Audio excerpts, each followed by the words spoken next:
आप सभी के हृदय में विराजमान परमात्मा को मेरी राम राम। नाम की महिमा अपार है।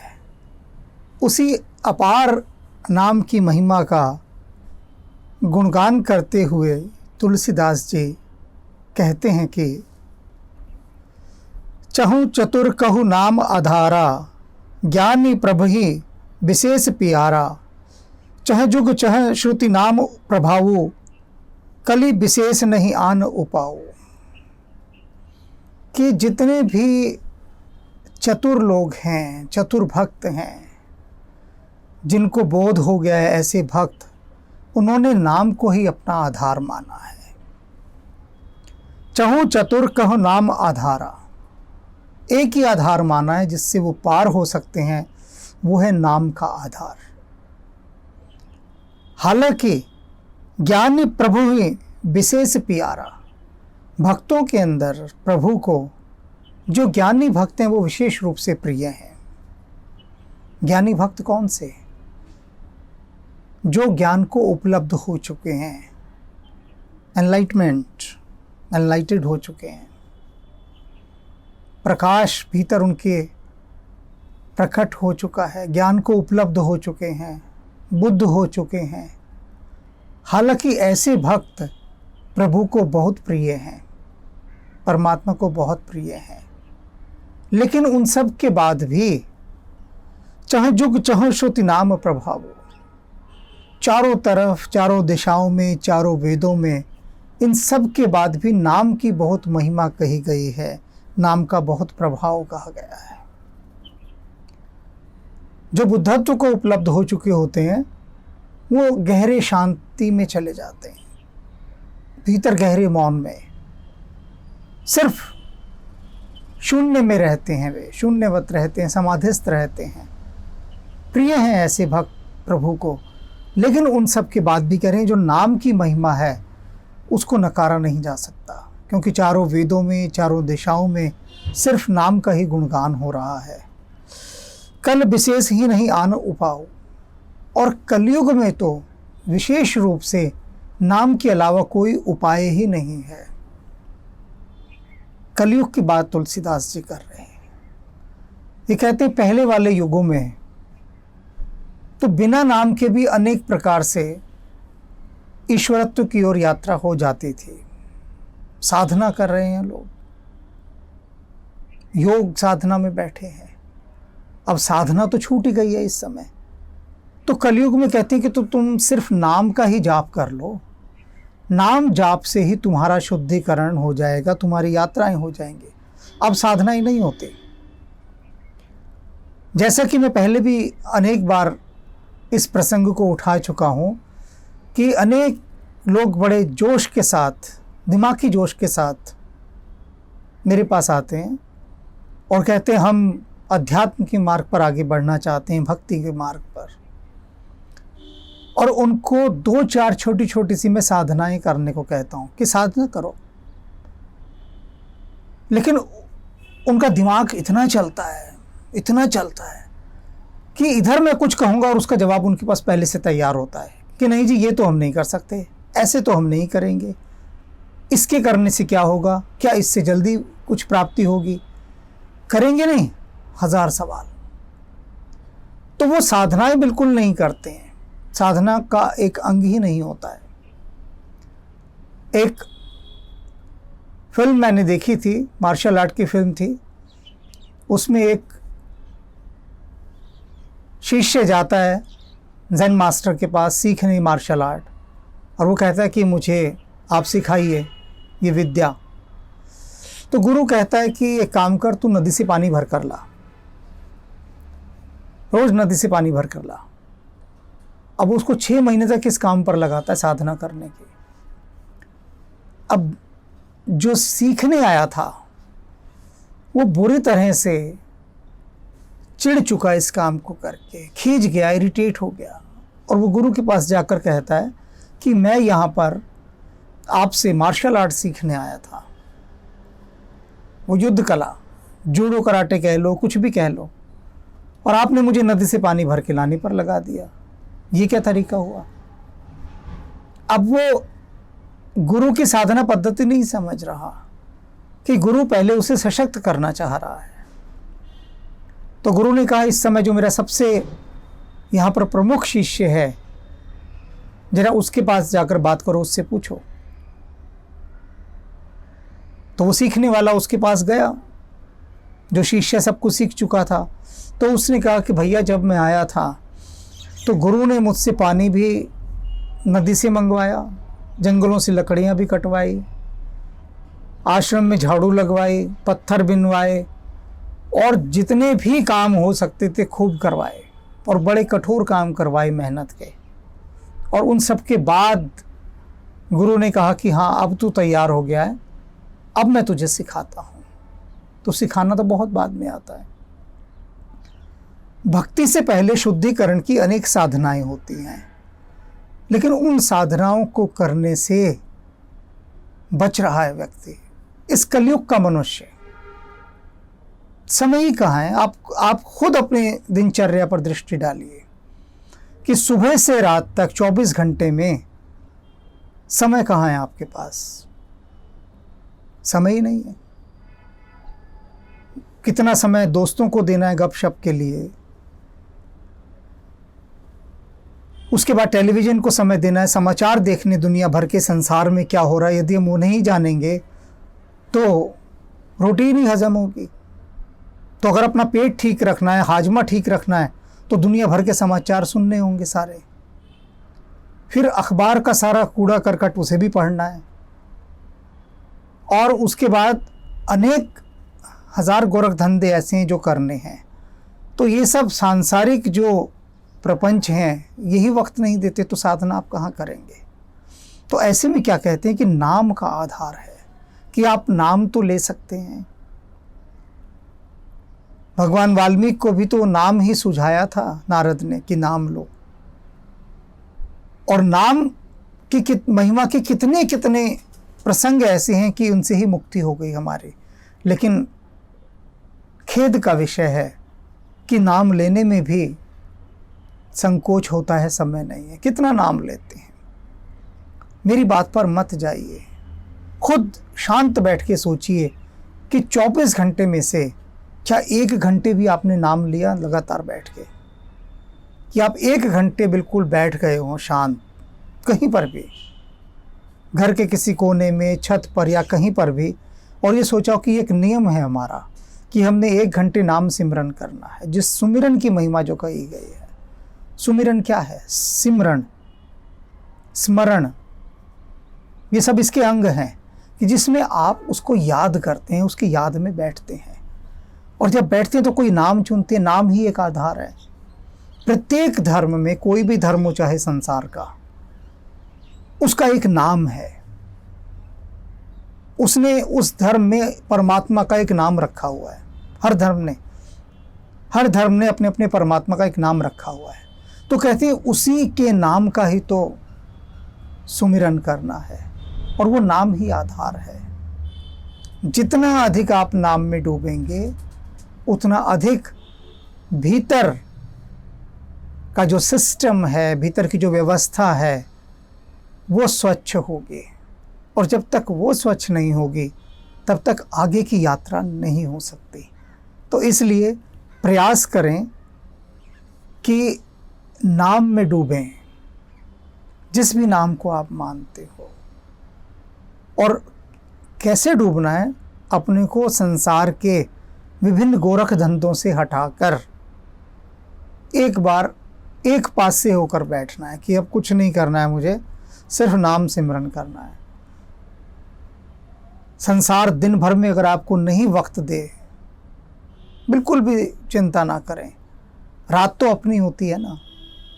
हमारे यहाँ एक बड़ा प्यारा शब्द है जागरण। सुना होगा आपने, जागरण करवाया हमने, भाई आइए जागरण में। तो जागरण क्या होता था? जाग कर स्मरण करना, जाग कर याद करना। कि दिन में तो बहुत काम होंगे संसार के, पक्की बात है, संसार कहाँ फुर्सत से बैठने देता है। तो संसारियों के लिए कहा गया कि ठीक है, तुम्हें दिन में समय नहीं मिलता तो रात को जाग कर आप उसको स्मरण करें। उसको जागरण कहा गया। जागे देर रात तक, और स्मरण करें। पर जागरण कहाँ होता है हमारा, ये भी हम जानते हैं। कहाँ जागकर स्मरण कर रहा है कोई। कृष्ण जो बात कहते हैं ना कि जब संसार सोता है तो उस समय योगी जागता है। योगी कौन? जो अपने को योग की ओर ले जा रहा है। योग यानी ऊर्ध्वगामी, ऊपर की ओर जो ले जाना चाहता है, वो जागता है और वो सिमरन करता है। सकल कामनाहीन जे राम भगत रसलीन, नाम सुप्रेम पीयूष हृदय तिन्हु किए मन मीन। और कहते नाम कौन जपते हैं? देखो, ऐसे महापुरुष भी नाम जपते हैं कि जिनकी सारी कामनाएं समाप्त हो चुकी हैं। सकल कामनाहीन, सारी इच्छाएं समाप्त हो गई हैं, जिनकी कोई इच्छा नहीं रही। ना धन चाहिए, ना पद चाहिए, ना प्रतिष्ठा चाहिए, कुछ भी तो नहीं चाहिए। जिनकी सारी कामनाएं नष्ट हो गई हैं, अब जब कुछ भी नहीं चाहिए, लेकिन वो भी नाम का स्मरण करते हैं। जे राम भगत रसलीन, वो भी राम की भक्ति के रस में लीन रहते हैं। भगवान शिव की कोई कामना है क्या? वो तो अच्छे कपड़े और आभूषण भी नहीं चाहते हैं भगवान शिव। देखा होगा बैठे, गले में सर्पों की माला है, शेर की खाल पहनी हुई है और बैठे हैं बस आंखें बंद किए, समाधिस्थ। तो वो जो समाधिस्थ हैं, जिनकी सारी कामनाएं समाप्त हो चुकी हैं, कुछ है ही नहीं, वो भगवान सदाशिव भी सदा उस राम के नाम के सुमिरन में रसलीन रहते हैं। इतनी महिमा है उनका। जो नाम चलता है वो इतने बहुत गहरे में चलता है कि वो उनको डुबा देता है पूरी तरह से। और वो डुबा के कैसे हो जाते हैं? मछली के समान। और जो नाम है वो क्या हो जाता है? जल के समान। नाम सुप्रेम पीयूष हृदय तिन्हु किए मन मीन।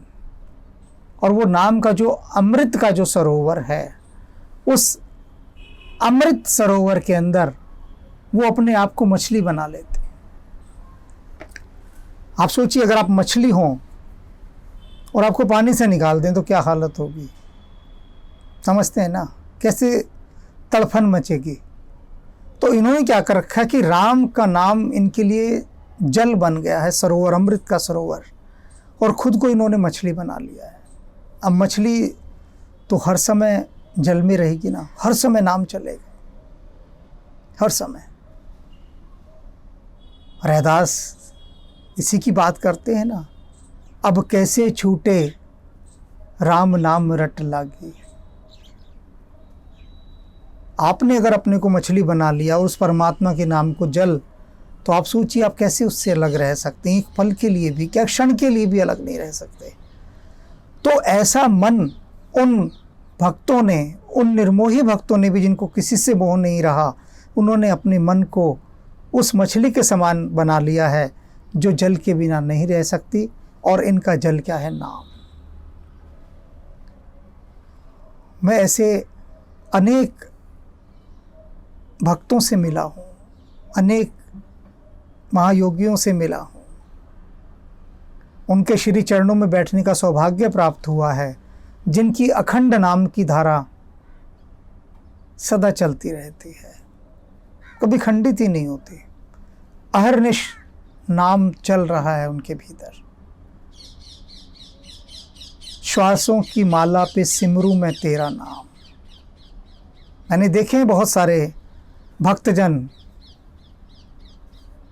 जो इस भजन को सुन के बड़ा नाचते कूदते हैं, बहुत उछल उछल के नाचते हैं, बहुत गर्दनें हिलाते हैं जब ये चलता है, सांसों की माला पे सिमरू में तेरा नाम।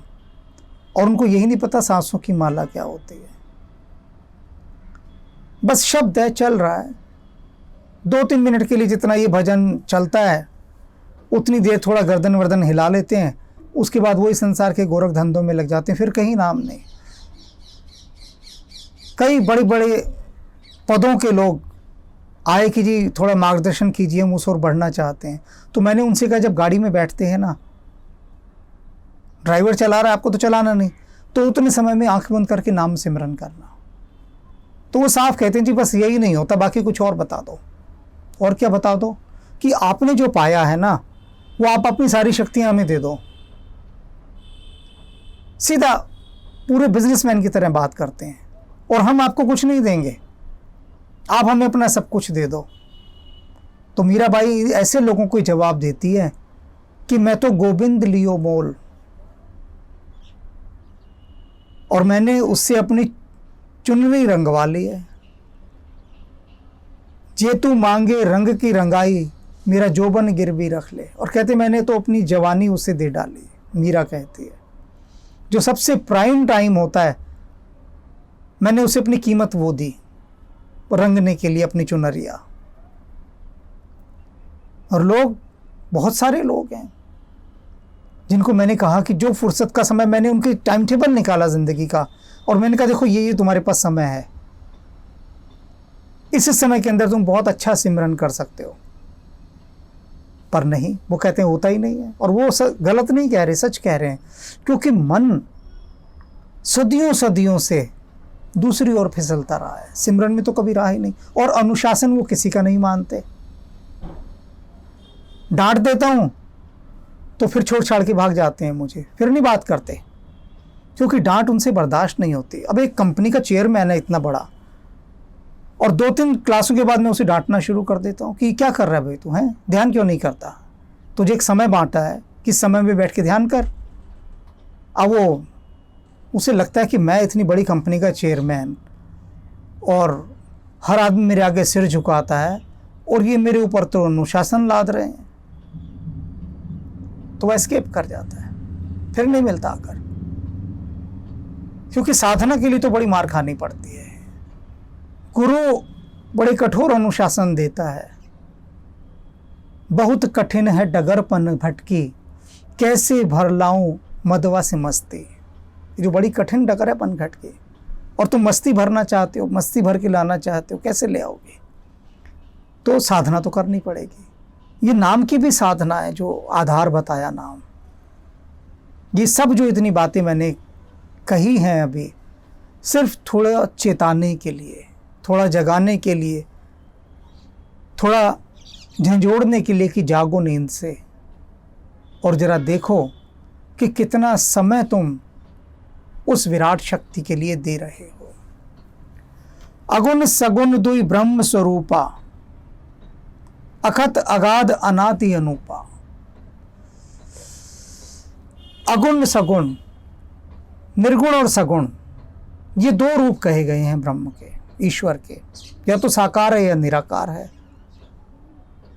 तो दोनों ही रूप जब अपनी बात करते हैं तो वो एक ही बात कहते हैं, दोनों ही, कि अखत अगाध अनादि अनूपा, कि वो जो परमात्मा है अखत है, उसको कहा नहीं जा सकता। अगाध है, उसकी कोई सीमा ही नहीं है, कोई गहराई नहीं है। अनादि है, कोई आदि नहीं है। और अनूप है, उसके रूप की आप कोई उपमा ही नहीं कर सकते। ये दोनों कहते हैं वे लोग जो मूर्ति को मानते हैं, और वे लोग जो मूर्ति को नहीं मानते, जो साकार को प्रेम करते हैं और जो निराकार को प्रेम करते हैं, दोनों ही ये बात कहते हैं। मोर मत बड़ नाम दुहिते। अब तुलसीदास जी क्या कहते हैं, मोर मत, मेरा मानना है कि मेरा विचार है। वो कहते हैं मैं सगुण और निर्गुण दोनों को देख चुका हूँ, समझ चुका हूँ, जान चुका हूँ, लेकिन इन सब के बाद भी जो मेरा मत है, मोर मत बड़ नाम दुहिते, मेरा ये कहना है कि इन दोनों से, साकार और निराकार से, दोनों से जो बड़ा है वो है नाम। नाम लेना, नाम जाप करना, ये इन दोनों से बड़ा है। आपने एक छोटी सी कहानी सुनी होगी ना, बहुत प्रसिद्ध कहानी है, कि एक पंडित जी के पास एक ग्वालन दूध देने आती थी। तो पंडित जी ने उससे एक दिन कहा कि भाई तू ऐसा है कि कल दूध देने क्यों नहीं आई। तो उसने कहा कि कल नदी बहुत चढ़ी हुई थी, और नदी के इस पार जो है ना नाव आ नहीं सकती थी, तो मैं कैसे आती। तो पंडित जी ने बड़े हंसकर उस ग्वालन से कहा, अरे इस राम के नाम से तो भवसागर तर जाता है, तो ये छोटी सी नदी नहीं तैर सकती थी। राम राम राम कहती और नदी पार कर देती। अब वो साधारण सी ग्वालन, भोली भाली, उसे कुछ पता ही नहीं। तो अगली बार फिर ऐसा हुआ, नदी चढ़ी हुई थी, और ग्वालन ने कहा तो पंडित जी ने मुझे कहा था कि इस तरह से राम का नाम लेके तू आ जा पार। तो उसने आंख बंद की और राम को याद किया, राम राम राम, और वो तो नदी पर चलती चलती पार आ गए। पंडित जी को दूध अर्पित किया, दिया। पंडित जी बोले, अरे नदी तो आज भी चढ़ी हुई है, तू आज कैसे आ गई? उस दिन बहाना लगा रही थी कि नाव वाला नहीं आता, आज भी तो आई है। वो ग्वालन बोली, महाराज वो तो आपने मुझे नाम का मंत्र दिया था, मैं उसके सहारे पर आ गई हूँ। पंडित जी ने बोला, कौन सा मंत्र दिया था? वो खुद ही बोल गए, क्योंकि वो पंडिताई तो धंधा है ना, पंडिताई कोई भीतर चेतना में थोड़ी ना चली गई है, वो तो नौकरी है। जैसे कोई बढ़ई का काम कर रहा है, कोई कार मैकेनिक है, कोई बिजली का मिस्त्री है, कोई डॉक्टर है, कोई इंजीनियर है, ऐसे ही वो पुरोहित है, पंडित पुजारी है। अब वो पंडित है, कोई भक्त थोड़ी ना है। वो भी धंधा कर रहे जैसे बाकी सब लोग अपनी रोजी रोटी चला रहे हैं। भक्त में और मंदिर के पंडित में ज़मीन आसमान का फ़र्क है। इस फ़र्क पर भी हम कभी और बात करेंगे।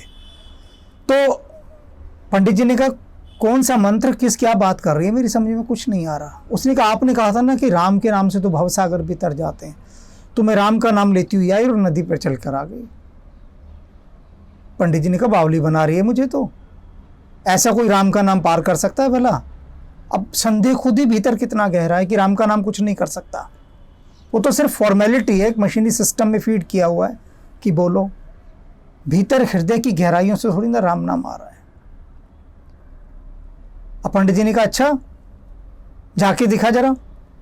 उस ग्वालन ने फिर अपना राम राम राम लेती हुई देखा पंडित जी ने कि नदी पर वो तो ऐसे चल रही है जैसे जमीन पर चल रही हो। खोपड़िया घूम गई पंडित जी की कि ये क्या है, हमारी जिंदगी बर्बाद हो गई राम राम करते करते, और यहाँ ज़मीन पे ही नहीं चला जाता ठीक से, यहीं गिड़ गिर जाते हैं, और ये पानी पर चल रही है। अब पंडित जी ने भी बड़ा डरते डरते राम राम राम करते हुए पानी में पैर डाला, और वो तो धड़ाम गिर गए पानी के अंदर।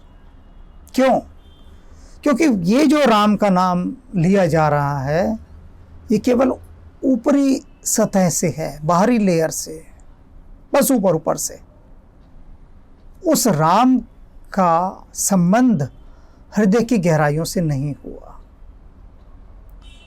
जो कनेक्टिविटी है वो सोल के साथ नहीं हुई, रूह के साथ, आत्मा के साथ राम नाम नहीं जुड़ा।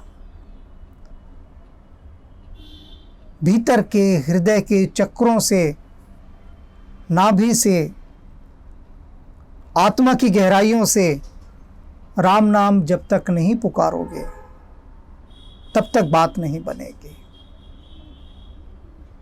कैसे पुकारोगे भीतर? पहले बाहर से तैयारी शुरू करनी पड़ती है। बाहर से जब तैयारियां शुरू करते हैं हम, बाहर से अभ्यास करते हैं, जब हम अपने भीतर से थोड़ा निकालने का प्रयास करते हैं राम के नाम को, और जिह्वा पर लेकर आते हैं और जाप करते हैं, तब एक अभ्यास होता है। तब एक भीतर खबर पहुंचती है कि हाँ, कुछ तारतम्यता बन रही है, कुछ जुड़ाव हो रहा है। तो बाहर करते करते करते करते फिर भीतर भी थोड़ा रंग आने लगता है, क्योंकि फिर क्या होता है, मन रमने लगता है। पहले तो मन को रमाना है ना, मन को एक स्वाद देना है। तो इसलिए जो नाम की महिमा बताई गई है, बार बार मैं यहाँ इस बात को कह रहा हूँ कि जुड़ना है राम के साथ, नाम के साथ। जब भी, जिस भी आप परमात्मा का नाम लें, जो भी आपका है भगवान, उसके साथ बड़े सुकून से बैठना है, फुर्सत से बैठना है। बिल्कुल ऐसे बैठना है, जैसे बताऊं, जैसे कि कोई अपनी प्रेमिका के साथ बैठता है। ये सबसे सही उदाहरण है बैठने का। जब भी आप नाम के साथ बैठें तो ऐसे बैठें कि आप प्रेमिका के साथ बैठे हैं। वो जल और मछली वाला तो उदाहरण हटा दो, आप वो समझ में नहीं आएगा आपको, ना उसको महसूस कर सकते। प्रेमिका वाला आप हर एक कोई महसूस कर सकता है। हटने का मन नहीं करता प्रेमिका के पास से। तो ये समझ लें कि ईश्वर का नाम प्रेमिका के समान है। रामकृष्ण परमहंस कहते थे कि मुझे शराबी बहुत पसंद हैं, मैंने तो प्रेमिका का उदाहरण दिया, वो शराबी का उदाहरण देते थे। कहते शराबी को शराब की बोतल का नाम ले दो, उसकी आंखों में चमक आ जाती है,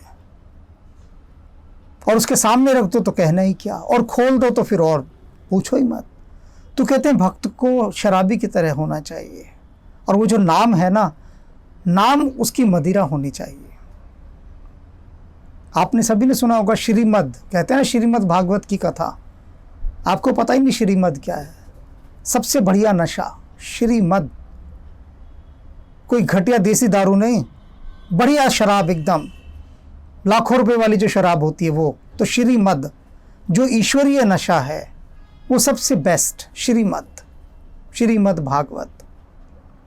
तो आपको नाम को ऐसे लेना जैसे कि आप शराब पी रहे हो। पीवत राम रस लगी खुमारी, फिर जो खुमारी आएगी। ये सारे उदाहरण वो खोज कर लाए गए हैं जिनको आप रिकॉग्नाइज्ड कर सकते हैं, समझ सकते हैं। प्रेमिका का सब समझ सकता है, शराबी का तो सभी समझ सकते हैं। अब जिसको प्रेमिका के समान प्रीत लगानी हो नाम के साथ, वो प्रेमिका के समान लगाए, और जिसको शराबी के समान लगानी हो वो शराबी के समान। परिणाम एक ही आएगा आपका, ये पक्की बात है। तो अब आपको तय करना है कि आप किस मेथड्स के साथ, किस विधि के साथ, किस तरीके के साथ उसका नाम लेते हैं। तरीके मैंने बता दिए आपको, अब आगे जुड़ना ये आपकी बात है। रास्ता मैंने बता दिया, मंजिल की ओर कदम तो आपको ही उठाना पड़ेगा। सुनि विरंचि मन हरस तन, पुल की नयन बह नीर। स्तुति करत जोरी कर, सावधान मति धीर। जय जय सुरनायक जन सुखदायक, प्रणत पाल भगवंता। गोदिज हितकारी जय असुरारी, सिंधु सुता पिरकंता। पालन सुर धरनी, अद्भुत करनी, मरम न जानई कोई। जो सहज कृपाला दीन दयाला, करऊं अनुग्रह सोई। जानि सबे सुर भूमि, सुनि वचन समेत सने। गगन गिरा गंभीर बही, हरनि शोक संदे। निज लोकई विरंचि गे, देवन इहै सिखाई।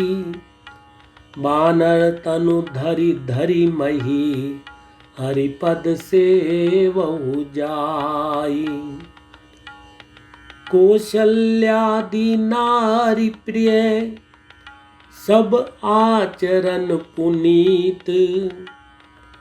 पति अनुकूल प्रेम दृढ़, हरिपद कमल विनीत। जोग लगन ग्रह बार तिथि, सकल भय अनुकूल। चर अरु अचर हर्ष जुत, राम जन्म सुख मूल। सुर समूह विनती करी, पहुँचे निज निज धाम। जग निवास प्रभु प्रगटे, अखिल लोक विश्राम। भय प्रकट कृपाला, दीन दयाला, कौशल्या हितकारी। हर्षित में तारी, मुनि मन हारी। अद्भुत रूप विचारी, लोचन अभिरामा। तनु घनु श्यामा, निज आयुध भुज चारी। भूषण बनमाला, नयन विशाला। शोभा सिंधु खरारी। माता पुनि बोली सोमति डोली तजऊ तात यह रूपा कीजे शिशु लीला अति प्रियशीला यह सुख परम अनूपा सुनि वचन सुजाना रोदन ठाना होई बालक सुरभूपा यह चरित जे गावई हरिपद पावई तेना पर ही भव कूपा नृपधेनु सुर संत हित लीन मनुज अवतार निज इच्छा निर्मित तनु माया गुण गोपार नंदी मुख सराद करी जात करम सब कीन आटक देनु बसन मनी नृप ब्रिपन कह दीन ग्रह ग्रह बाज बधाव शुभ प्रगटे सुषमा कंद हरसवंत सब जह तह नगर नारी नर वृंद मास दिवस कर दिवस भा मर्म न जानई कोई रथ समेत रवि था कौ निशा कवन विधि होई मन संतोषे सब इनके जैते देहि आशीष सकल तने चिर जीवहु तुलसीदास के ईश व्यापक ब्रह्म निरंजन निर्गुण विगत विनोद सो अज प्रेम भगति बस कौशल्या के गोद सुख संदो मोह पर ज्ञान गिरा गोतीत दंपति परम प्रेम बस कर शिशु चरित पुनीत प्रेम मगन कौशल्या निस दिन जात न जान सुत सने बस माता बाल चरित कर गान बार बार कौशल्या विनय करई कर जोरी अब जनि कबहू व्यापई प्रभु मोहि माया तोरी भोजन करत चपल चित इत उत अवसर पाई भाजी चले किलकत मुख दधि ओदन लपटाई कौशलपुर बासी नर नारी वृद्ध अरु बाल प्राणऊ ते पिर लागत सब कौ राम कृपाल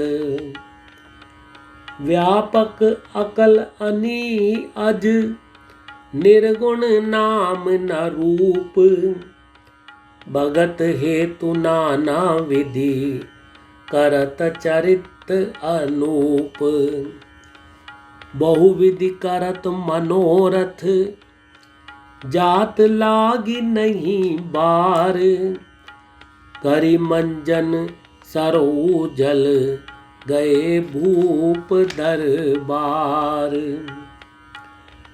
देहु भूप मन हर्षित तजो मोह अज्ञान धर्म सुजस प्रभु तुम कहो इनके अति कल्याण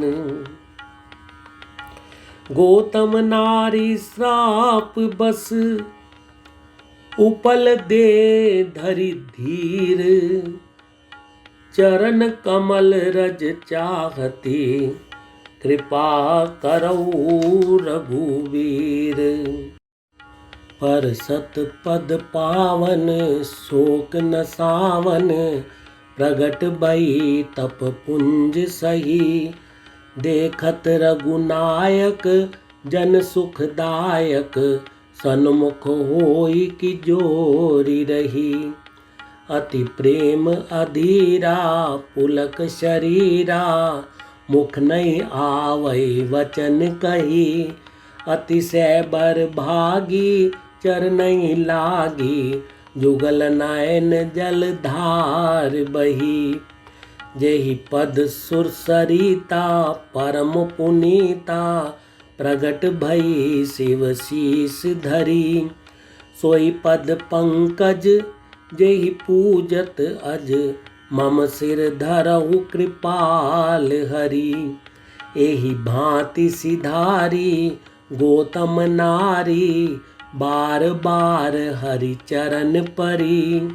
जो अति मन भावा सो बरु पावा, गे पति लोक आनंद भरी। हस प्रभु दीन बंधु हरि, कारण रहित दयाल।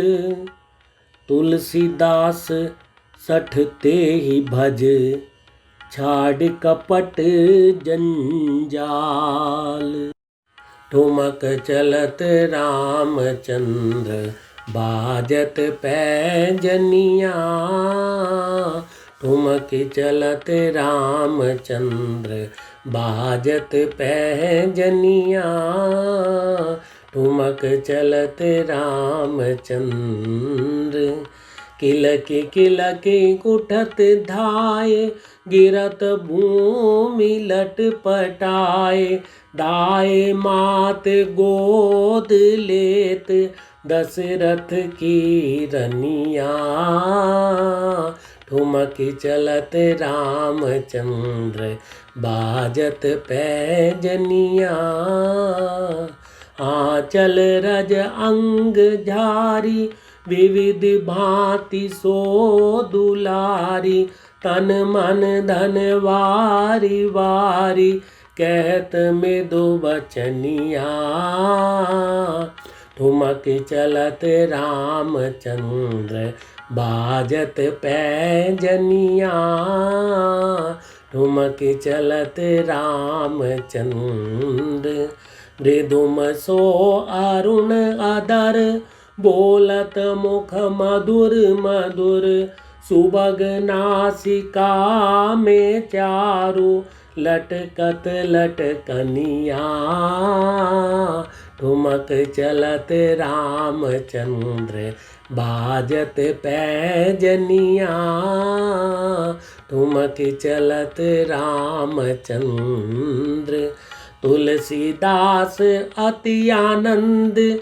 देखी के मुखार विंद, रघुवर छवि के समान। रघुवर छवि बनिया। ठुमक चलत रामचंद्र, ठुमक चलत रामचंद्र, बाजत पैजनिया। ठुमक चलत रामचंद्र, ठुमक चलत रामचंद्र, बाजत पैजनिया। ठुमक चलत रामचंद्र।